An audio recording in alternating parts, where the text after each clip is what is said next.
left to freeze beneath the orange tree, but one human refused to let her die. Asterisk the crimson. Sunset of Kepler 7 painted the research station's observation. That can change the fire. Dr. Zara Nightingale pressed her palm against the cold transfer steel window, watching the alien world's dual moons rise over the crystalline forests below. 3 years she had been stationed here, studying the unique flora that thrived in this system's unusual electromagnetic field. Yet she had never grown tired of the beauty that surrounded their lonely outpost. Her breath fogged the glass as she sighed, thinking of the message that had arrived that morning. Earth Command wanted her research expedited. The military applications of Kepler-7's plant life could revolutionize terraforming, they said. But Zara had become a scientist to preserve life, not weaponize it. She turned away from the window, her reflection ghosting across the surface like a memory of better times. The communication panel chimed softly. Actor. Nightingale to Botanical Section 7 immediately. Back came the voice of Commander Thorne, crisp and commanding as always. Zara grabbed her field kit and headed for the transport pod, wondering what emergency could have arisen in the restricted cultivation domes. The journey through the station's corridors felt longer than usual. Other crew members nodded respectfully as she passed, but their eyes held the same wariness that seemed to infect everyone on long-term deep space assignments. The isolation wore on people differently. Some became bitter, others withdrawn. Zara had chosen to lose herself in her work, finding solace in the silent growth of alien vegetation. Botanical Section 7 housed the most dangerous specimens collected from the planet's surface. Plants that could dissolve metal, vines that pulsed with bioluminescent warnings, flowers that released psychoactive pollen. As the transport pod settled into its docking cradle, Zara felt the familiar thrill of working with the unknown. But what she found in the cultivation dome wasn't a botanical emergency at all. Beneath a towering orange tree they had transplanted from the southern continent, a figure lay motionless in the artificial snow that the tree's roots required for optimal growth. Humanoid, but clearly not human, with silver-blue skin that seemed to shimmer even in the harsh artificial lighting. Her breath came in shallow puffs in the cold air, and Zara could see that hypothermia was already setting in. Beautiful, isn't it? Commander Thorne's voice made Zara jump. He stood in the doorway, arms crossed, watching the scene with clinical detachment. Crashed about 6 kilometers from here 3 days ago. Small scout vessel, completely destroyed on impact. It found her this morning. Zara knelt beside the alien woman, her medical training overriding everything else. The being's features were delicate, almost ethereal, with high cheekbones and large eyes that fluttered weakly beneath gossamer eyelids. Her clothing was torn and bloodied, revealing wounds that needed immediate attention. She's dying, Zara said, reaching for her medical scanner. We need to get her to the medical bay immediately. Negative. Thorne's voice cut through the dome like ice. Protocol 77 Alpha. No contact with unknown alien species without proper quarantine procedures. It could take weeks to clear her for medical treatment. Zara looked up at her commanding officer, incredulous. Weeks? She'll be dead in ours, without treatment. Look at her core temperature readings. Unfortunate, but necessary. Thorne replied with the same tone he might use to discuss supply requisitions. We can't risk contamination of the station. You know the regulations, Doctor? But as Zara looked down at the alien woman's face, something shifted inside her chest. Those large eyes opened briefly, revealing irises the color of deep ocean water, filled with intelligence and unmistakable fear. In that moment, Zara saw not an alien specimen or a potential threat, but someone's daughter, someone's beloved, dying alone and afraid beneath a tree from her own world. I understand the protocols, Commander, Zara said carefully, her mind already working through possibilities. But surely we could establish a sterile treatment environment. My botanical lab has isolation capabilities. Thorne studied her for a long moment.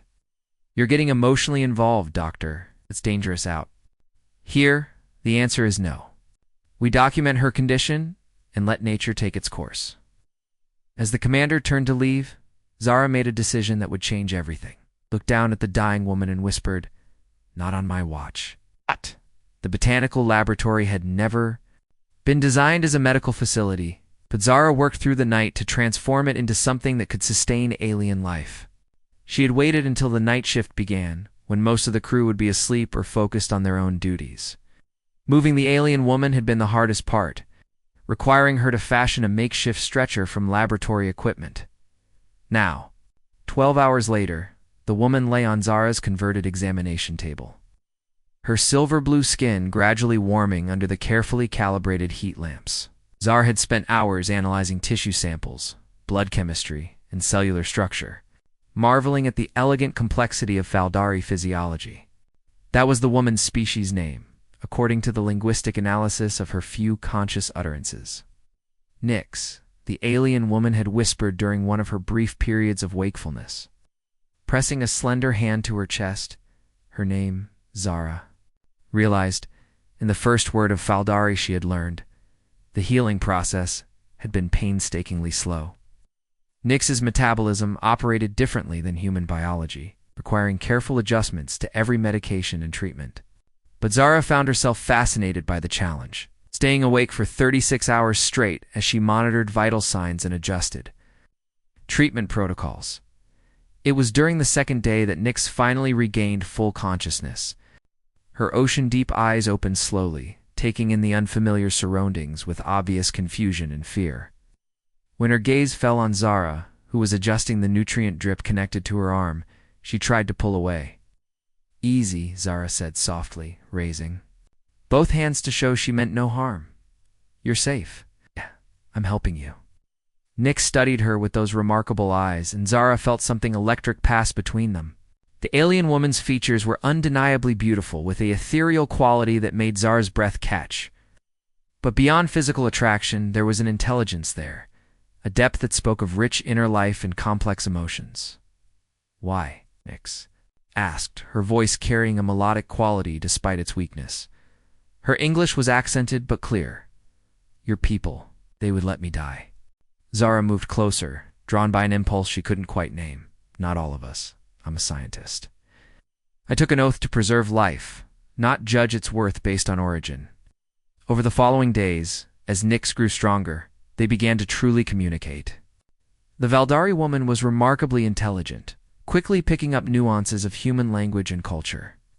In return, she shared stories of her own world, painting pictures with words of crystalline cities that sang in the wind and vast libraries carved from living coral. "My people are at war," Nyx explained one evening, her voice heavy with sadness. "Brother fights brother over ancient grievances. I spoke for peace, for reconciliation. They branded me traitor in exile." Zara found herself sitting closer to Nyx. As the days passed, drawn by the woman's grace and resilience, when Nyx shivered, despite the warming lights, Zara didn't hesitate to share her body heat. Pulling blankets around both of them as they talked through the long station nights, it was on the fourth day that the moment arrived neither could ignore. Nyx had been telling Zara about Faldari courtship rituals, the way her people expressed love through shared dreams and synchronized breathing. As she spoke, her hand came to rest on Zara's, fingers intertwining naturally. "Among my people," Nyx whispered, her voice barely audible. "When two souls recognize each other, there is no ceremony needed. The connection simply is." Zara felt her heart racing as Nyx leaned closer. The alien woman's skin held a faint luminescence in the dim laboratory lighting, and her scent was like spring rain on flowering trees. When their lips met, it was soft and tentative at first, then deeper as both women surrendered to the feelings that had been building between them. The kiss tasted of starlight and possibility, of two lonely beings finding solace in each other across the vast emptiness of space. When they separated, both were breathing hard, eyes locked in a gaze that spoke of profound connection. "This is dangerous," Zara whispered, though she made no move to pull away. "If they find out ... then we must be very careful," Nyx replied, her hand cupping Zara's cheek with infinite gentleness. "But I will not pretend this feeling doesn't exist. Life is too short, too precious." Outside the laboratory windows, the crimson sunset painted the station in familiar colors, but everything had changed. Zara had found something she hadn't known she was looking for, and she would do anything to protect it. The following weeks passed in a haze of stolen moments and careful deceptions. Zara established a routine that allowed her to spend most of her time in the botanical laboratory while maintaining the appearance of normal research activities. She fabricated progress reports on plant cultivation studies, all while Nyx recovered in secret just meters away from where her colleagues worked. Their relationship deepened with each passing day. Nyx proved to be not just beautiful but intellectually captivating, with insights into xenobiology that revolutionized Zara's understanding of cross-species evolution. More importantly, she possessed a gentle humor and warmth that filled the cold spaces in Zara's heart she hadn't even realized existed. "Tell me about Earthrain," Nyx requested one evening as they lay together on the narrow cot Zara had smuggled into the lab. Her head rested on Zara's shoulder, silver blue fingers tracing lazy patterns on the human woman's arm. "I want to understand the place that created someone so kind."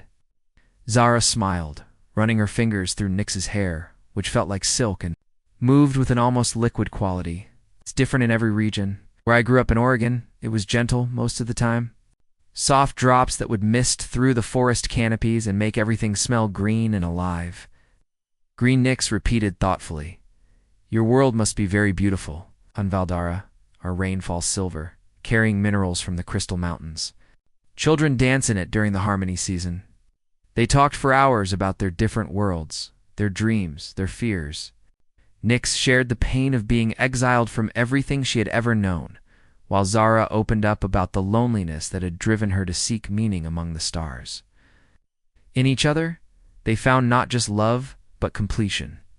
Their physical relationship evolved naturally, tenderly. Faldari expressions of intimacy involved shared consciousness as much as physical touch. And Nyx taught Zara to synchronize their breathing, to feel the rhythm of her heartbeat. When they made love, it was with an intensity that transcended species. Two beings surrendering completely to their connection. "In Valdari tradition," Nyx whispered as they lay entwined afterward, "when two people join their life forces like this, they become soul bonded. What happens to one, the other feels." Zara kissed the luminescent skin at Nyx's throat, tasting the faint sweetness there. "Then I'm yours completely. Whatever comes, we face it together." But their secret couldn't remain hidden forever, Commander. Thorn had grown increasingly suspicious of Zara's extended hours in the botanical section, and her isolation from the rest of the crew hadn't gone unnoticed. Security Chief Raven conducted random sweeps of all research areas, ostensibly for safety purposes. The discovery came during what should have been a routine inspection. Zara had stepped out to attend a mandatory staff meeting, leaving Nyx hidden. In the sealed storage compartment they had converted into a bedroom of sorts.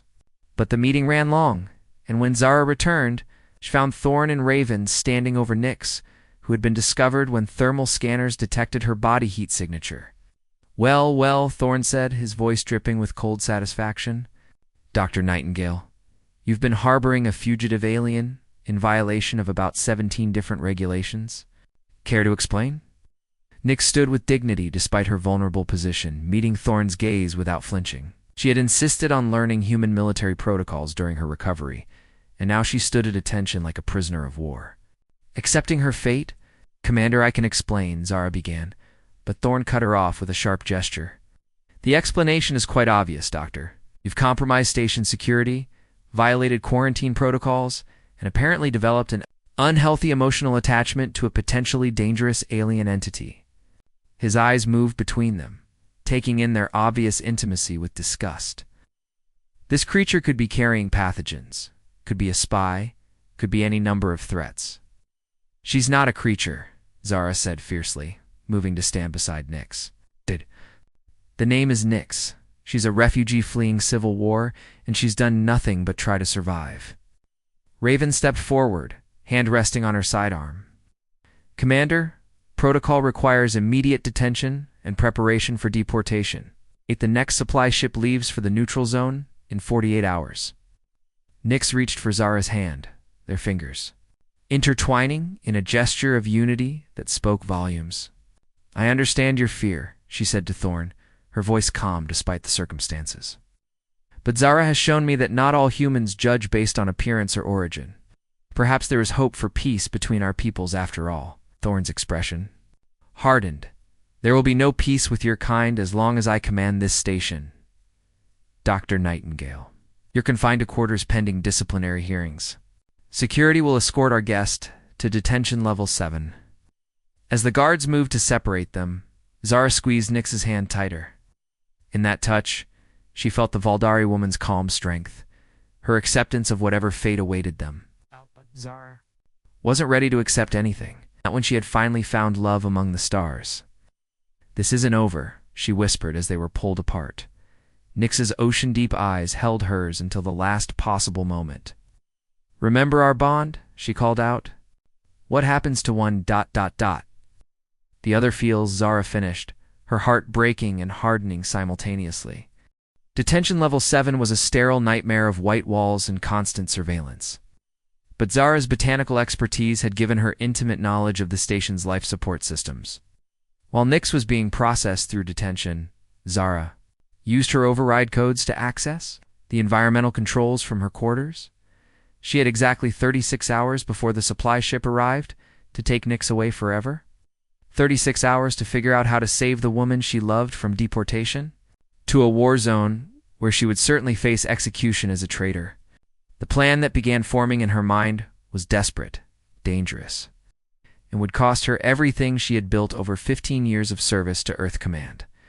But as she felt the phantom ache in her chest where Nyx's presence used to warm her, Zara realized her choice had been made the moment their eyes first met beneath the orange tree. The station's outer maintenance sectors were rarely patrolled, accessible only through service corridors that required specialized clearance. Zara had spent countless hours in those areas during her research, collecting atmospheric readings and monitoring the effects of alien pollen on the station's air recycling systems. Now that knowledge would serve a very different purpose. She began by creating diversions, small system failures in non-critical areas that would draw security away from detention level 7. A ventilation malfunction in Botanical Section 3. Thermal regulation problems in the communications array. Nothing dangerous, but requiring immediate attention from maintenance crews. While the station buzzed with minor emergencies, Zara made her way through the service corridors toward detention. The route took her through areas most crew members never saw, past the massive processors that turned waste into breathable air and potable water.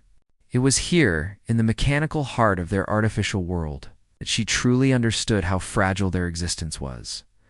The detention level was more heavily guarded than she had hoped, but Zara's plan accounted for that.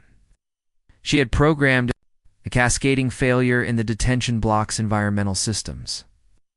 Nothing life-threatening, but serious enough to require evacuation of all non-essential personnel. As alarms began to sound, guards rushed to coordinate with engineering teams. In the confusion, Zara slipped into Nyx's holding cell using her emergency medical override codes. She found the Valdari woman sitting in meditation, her luminescent skin dimmed with stress but her expression serene. I felt you coming, Nyx said simply, rising to embrace her. Through our bond, you shouldn't have risked yourself.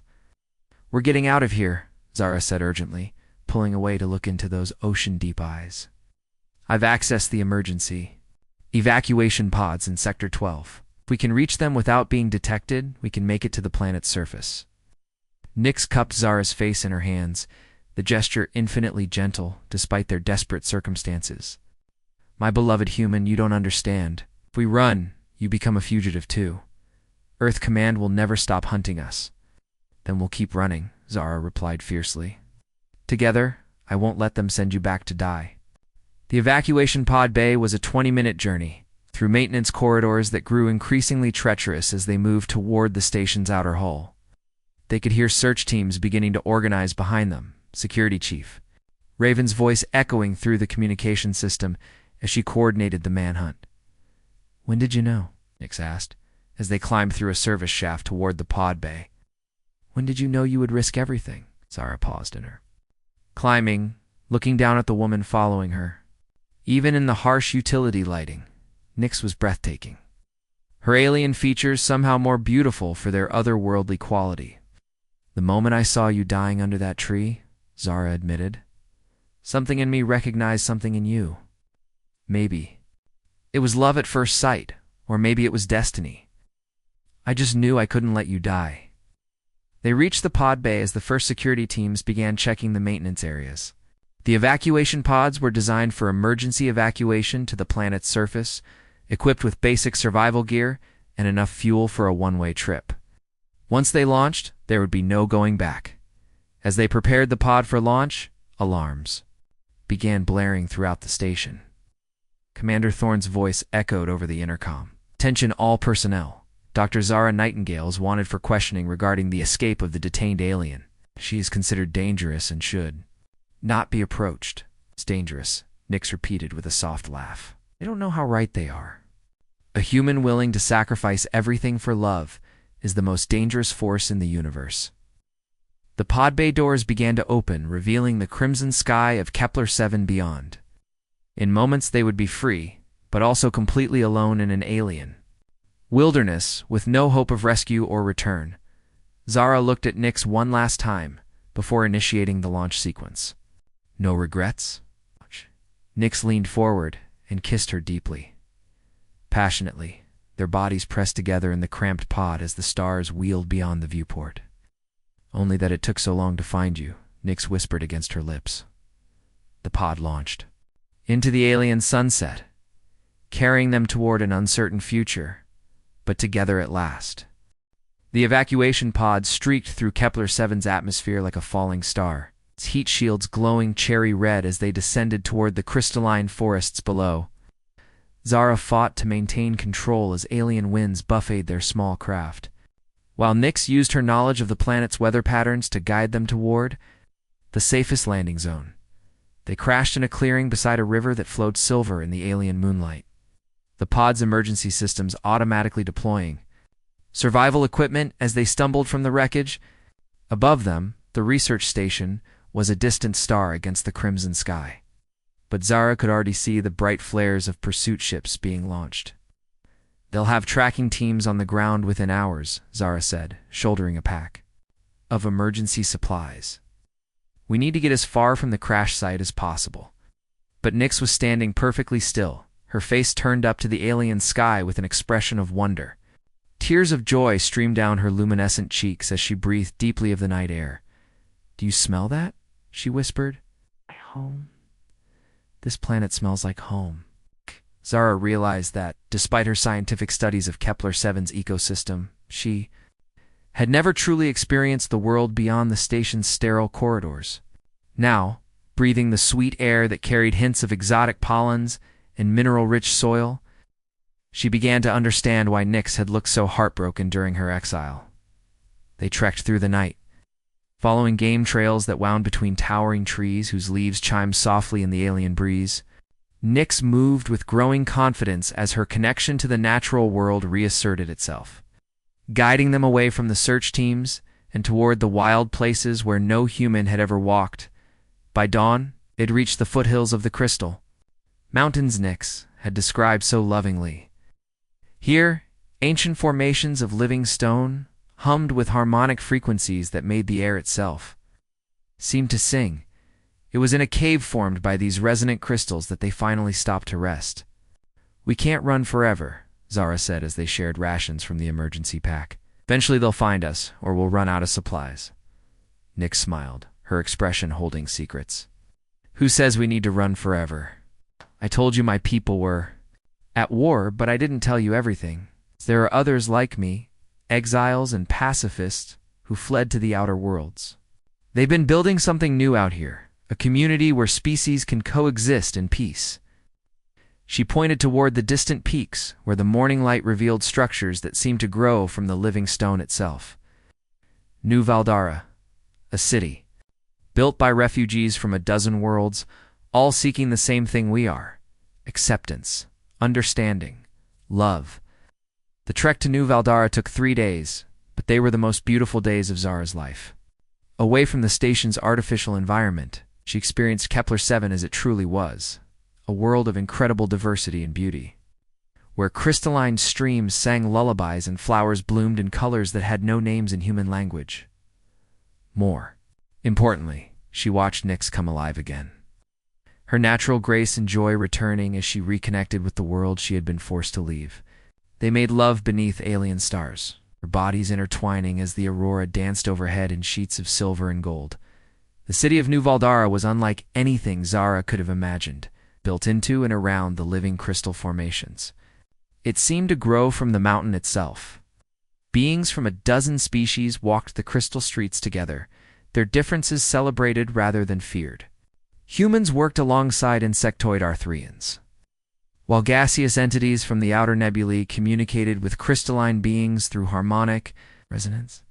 They were welcomed by the city's council, led by an ancient Valdari named Elder Thrum, who had founded the colony 50 years earlier. When Nyx explained their situation, the Elder's expression grew grave. Earth Command has already contacted us, Thrum revealed. They demand your return, both of you. But New Valdara recognizes no authority, save that of compassion and mutual aid. You are welcome here for as long as you choose to stay. That evening, as they stood on a balcony overlooking the Crystal City, Zara felt a peace she had never known. The constant tension that had driven her to the stars was gone, replaced by contentment and purpose. I love you, she said to Nyx, the words carrying all the weight of everything they had sacrificed and gained. And I love you, Nyx replied, her hand finding Zara's as the alien sunset painted the sky in familiar shades of fire and gold. But, more than that, we have shown that love can bridge any gap, overcome any obstacle. Perhaps that's the most human thing of all.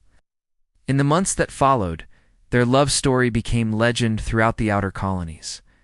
The human scientist who risked everything for an alien refugee, and the Valdari exile who taught her people the meaning of interspecies cooperation.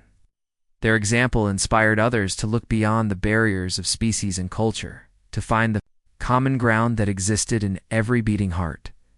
Together, they established the first Interspecies Research Institute, where beings from across the galaxy came to study not just science, but the art of living in harmony with those who were different.